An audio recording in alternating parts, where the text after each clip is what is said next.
This episode of Special Cowboy Moments provides a glimpse of the rich history that surrounds our Western roots.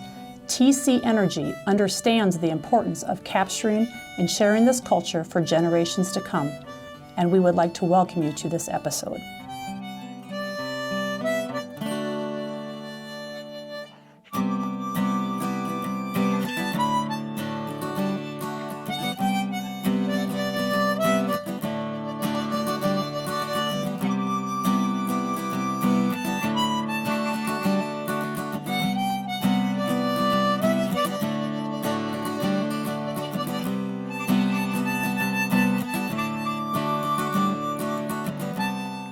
I grew up in Winnemucca, Nevada, actually 50 miles north of there at Orvada, Nevada, between McDermott on the Oregon border, Paiute Indian Reservation, and Winnemucca. And no fences in those days. So April, school was out, and we didn't start back till October because everybody went to the mountain, across the flat, run cows in common. And my dad had a horse buck him off. Broke his back. I was 10 years old. We moved to town. And I didn't know anything different except 8, 9 kids in a one-room schoolhouse. I talked to my second grade school teacher last night. It's pretty cool. And I didn't know, my dad said we were poor. I didn't know about that. All our moms and grandmothers mostly made our clothes, you know. We went to school when the bus had run. And everything else is done on horseback. We cut hay with a sickle bar mower, put hay up with a derrick, had Model A's, they run backwards and reverse, shocked hay, pick them up, stack hay. It was all about cows and sheep. I loved the wintertime when we were lambing, because it's cold in my bedroom. Didn't have electricity. I could hang out in it. Sheep barn, that lambing barn, them calves had smudge pot heaters in there. It was warm. And them baby lambs, you get them dried off, they were warm. We moved to town. I never rode a bicycle. Never played marbles. Never played kickball, football, baseball. It's a big deal. And I was a little guy, so high school football didn't last long for me, about 3 days. But I knew I could rope and I could ride and I wasn't afraid. And on the football field, some guy'd make a mistake. After he run over me, beat me up, my best friends. And you had to run 20 laps in them cleats, and the uniform was way too big for me. I'd run, rope a calf, miss him, nobody yell at me. I'd get on a colt, buckaroo for $6 a day and $1 a day to ride those colts, ride one, lead one, snaffle bit colts. And when I was 14, I had an old pickup, single axle trailer, working them ranches. After high school, I went to Cal Poly. Life changed. I wasn't a very good student because I never went to class. I had the calf contract. Me and a guy named Garley Amos, and that's where I met Larry Jordan. Jordan changed my life. 50 years ago, still today. We're the dearest of friends. We talk a couple times a month, maybe sometimes once a week. So as life progressed, I went to school at the University of Nevada, Reno.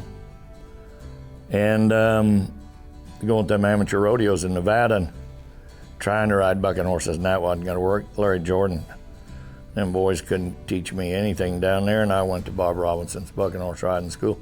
The little guy with a weenie arm, you know, but I had all the try in the world and I wasn't afraid. That's why I walked funny today. And it just went on. But I found out I could tell stories about my friends and they paid me for it. Can you believe that? Corky Prunty put me on the road in 1970. In 1972, I got a RCA card, went to Denver. Couldn't get a rodeo, but I got a job with Bob Cook, Jack Sparrock, Jack Roddy. Enoch Walker became my best friend. I learned how to bust tires, build trucks, get on tryout horses, do all that stuff with Bob Barnby. And then one day they let me announce a college rodeo, and after that, away it went. Cotton Rosser stepped in. Mike Servey stepped in. And my timing was right, but I'm the most blessed man in the world. I went from doing college rodeos and a couple little things to all of a sudden 3 years later, I'm at the NFR with Jay Harwood, Clem McSpad, and Don Fedderson. Buster Ivory, June. They gathered me up. Servey Cotton took me to Long Beach, California, first indoor rodeo I ever did, flew me in his airplane. It was a big deal for me.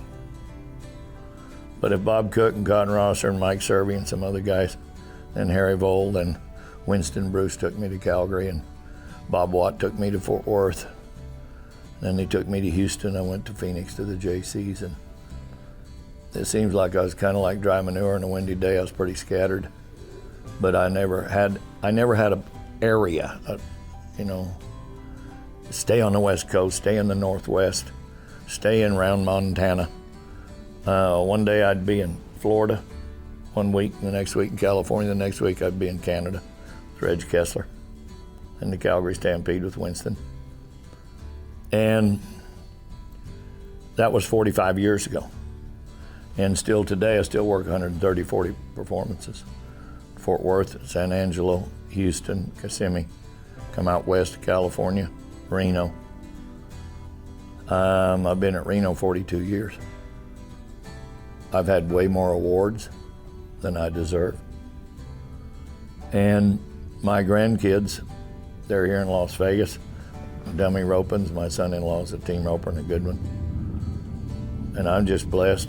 Next week, 49 years with a woman that said she gave up everything in her life so I could go do this.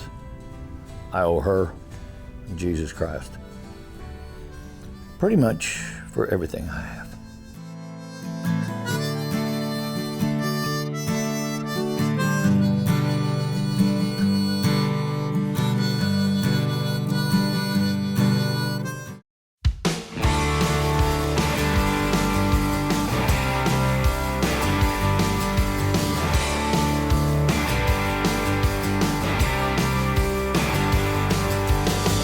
Still favor the same old hat and these worn out pair of boots. Sticking with tradition, proud of my roots. Raised up on common sense. Granddad showed me the way.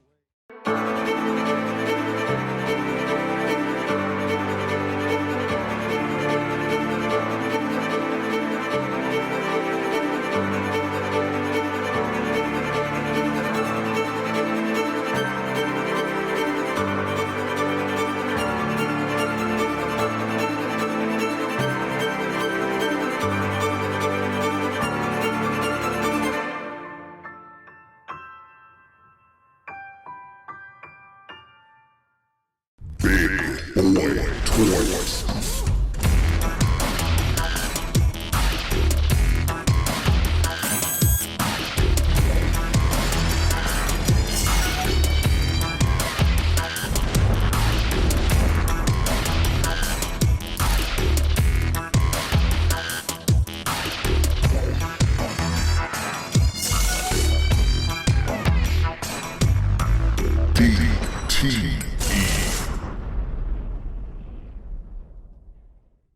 When looking for a new financial institution, forget the rest and head west. Head to Western Cooperative Credit Union. Whatever your financial need, we're the best in the West and probably everywhere else too. Western Cooperative Credit Union. Join the herd.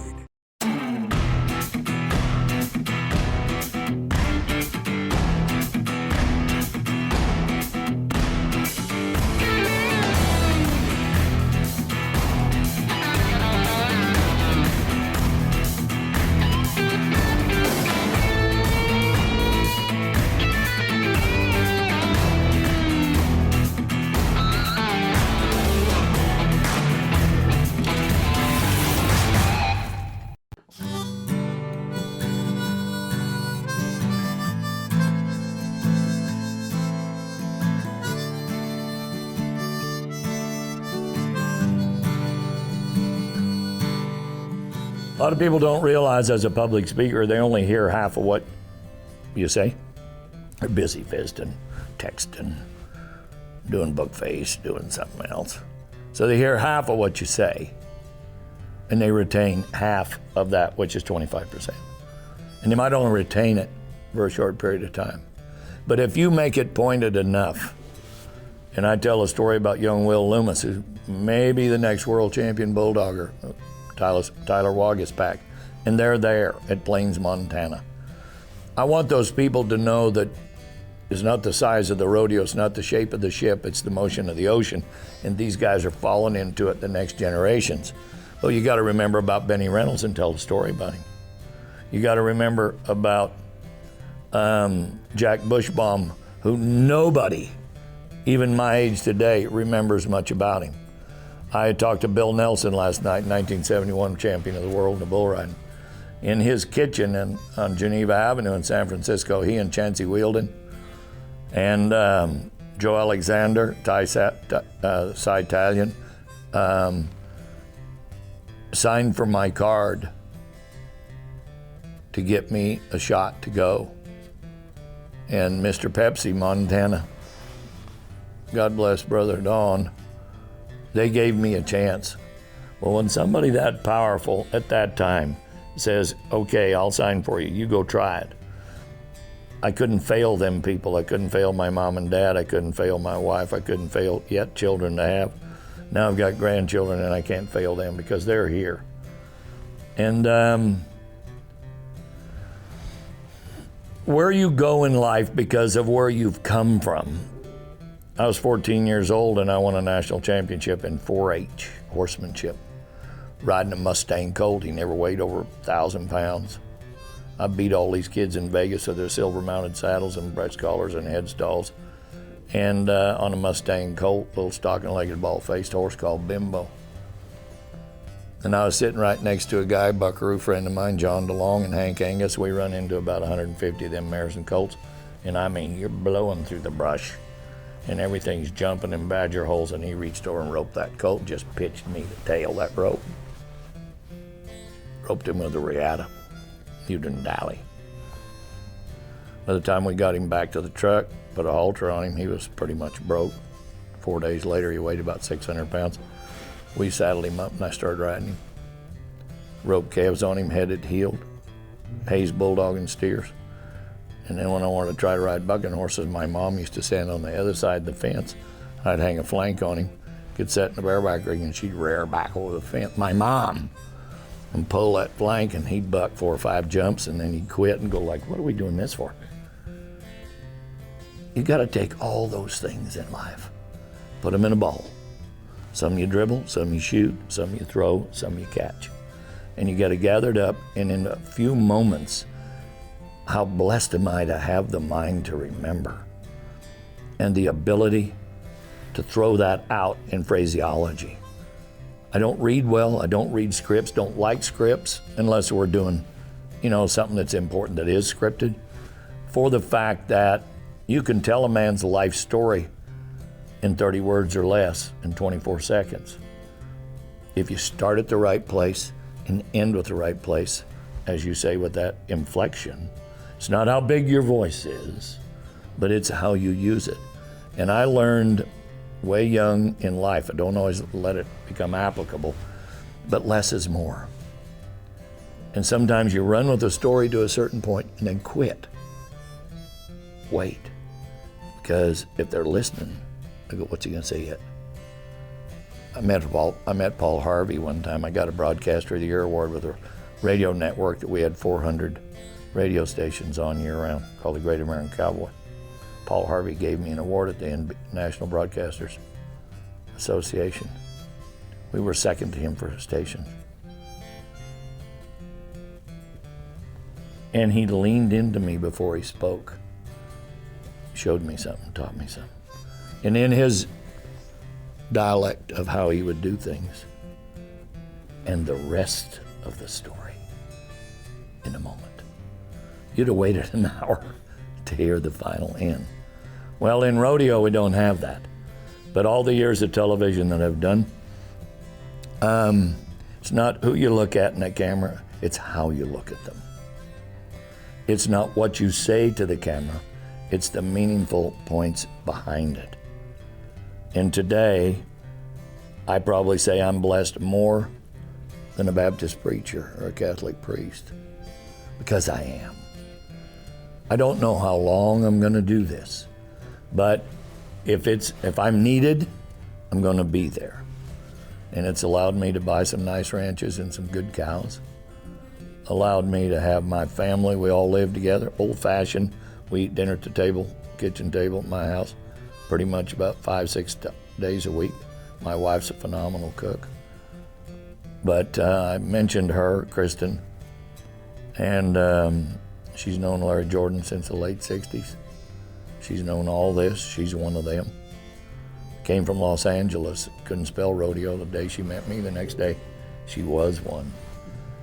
Gonna take her skiing, because we used to ski a lot, for a honeymoon, and we got snowed out and they shut down. So I took her to Fallon, Nevada to a buck and horse sale.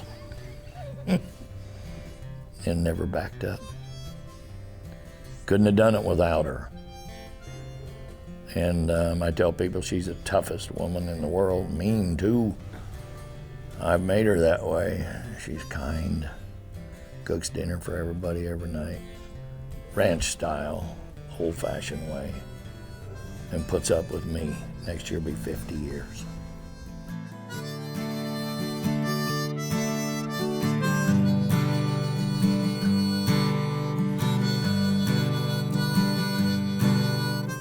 She's not just a horse, she's a partner and a friend, a competitor just like you. That's why Parma Arena Groomer has been the barrel racer's grooming tool of choice for over 30 years. With 3 bars of specialized S-tines that'll turn even the toughest dirt, a height-adjustable pipe roller for a firm, smooth, accurate footing, and a 3-point hitch for fast, easy hookups, Parma Arena Groomers satisfy even the toughest arena technicians. Was that good? Yeah, that's good. If it's not a Parma, it's not an arena groomer.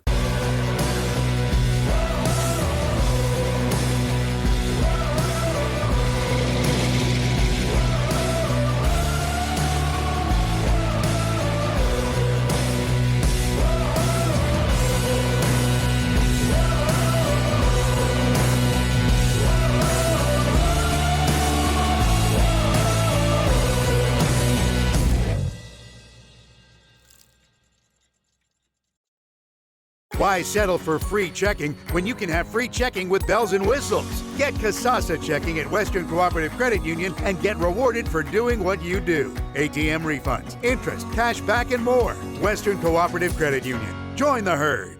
Trails West has been producing the best horse and stock trailers in the industry for over 30 years. And now we're excited to present our exceptional line of slant load trailer models.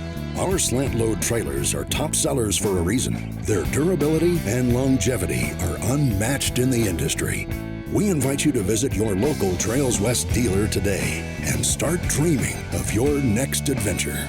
Trails West, the only trailer in its class. Good morning. Welcome to First International Bank and Trust. Mom, it's Saturday. Well, I guess I could wait until Monday to deposit your birthday checks. Whoa, let's not get carried away here. Okay. Mobile banking from First International Bank and Trust. Just another way to live first. There you go. Checks are deposited. Hey, hon, can you transfer some of those checks into my account? Oh, I'm sorry, honey. This bank's just closed. Open your account at livefirstmobile.com.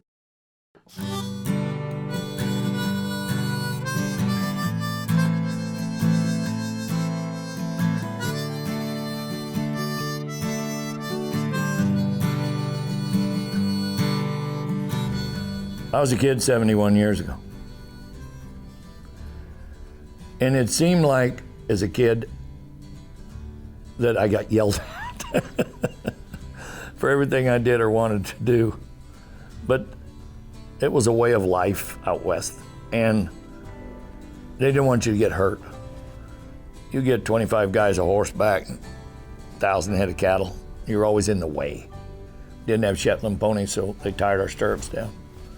Them big horses didn't buck us off. You're always getting yelled at. Fall asleep on a hot day. Rain, slicker, soaking wet, cold. Get over here, get out of the way. And then when I became a public person,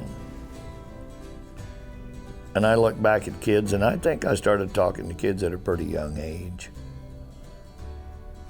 Because I was better verbally than I was physically as an athlete or as a mentor. I remember being a kid, and when I got to town and saw how kids really lived, different than a kid on that ranch, I started communicating with those kids. And then later in life, when I became a real public person, I wanted to share what I had done, and I was excited over a short period of time to have become what I thought was somebody. And didn't have any idea where I was going to go yet.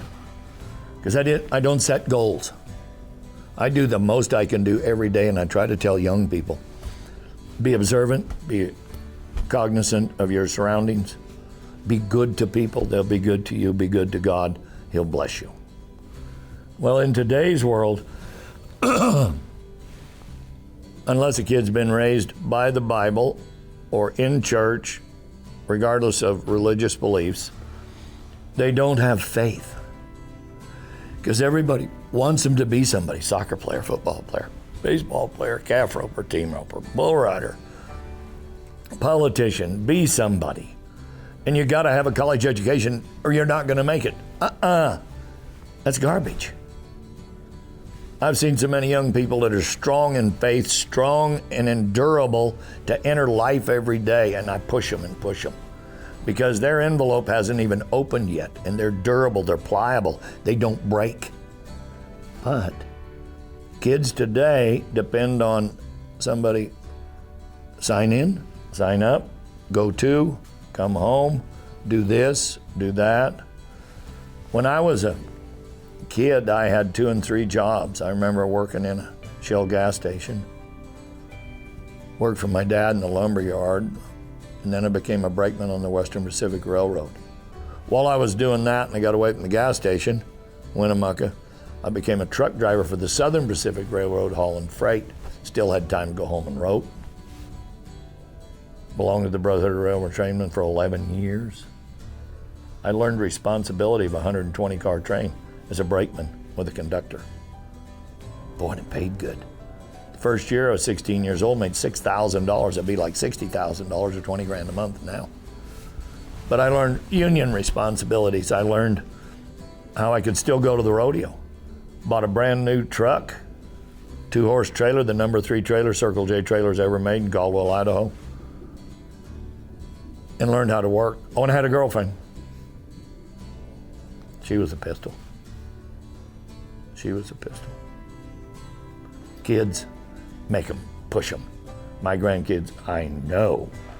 Okay, Poppy, okay, fine. They never wear out. They've got all the energy in the world. Push them, and when it's time and they're starting to nod off, wake them up and go. Saddle your horse, check your cinch. Don't let them tie off. Learn how to rope and dally. Play volleyball. My granddaughter, she's not that tall, she's little, and she plays that back line defense, and I mean, it's amazing. My grandson, he's won $200+ in the dummy roping while they've been here this year. His daddy, good team roper.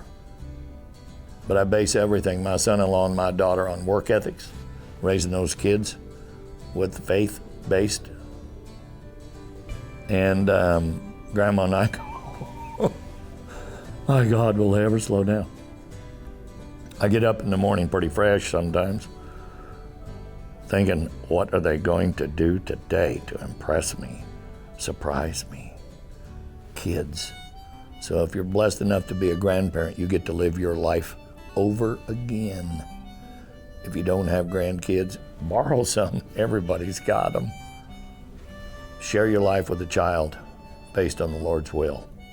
You get to live it a third time.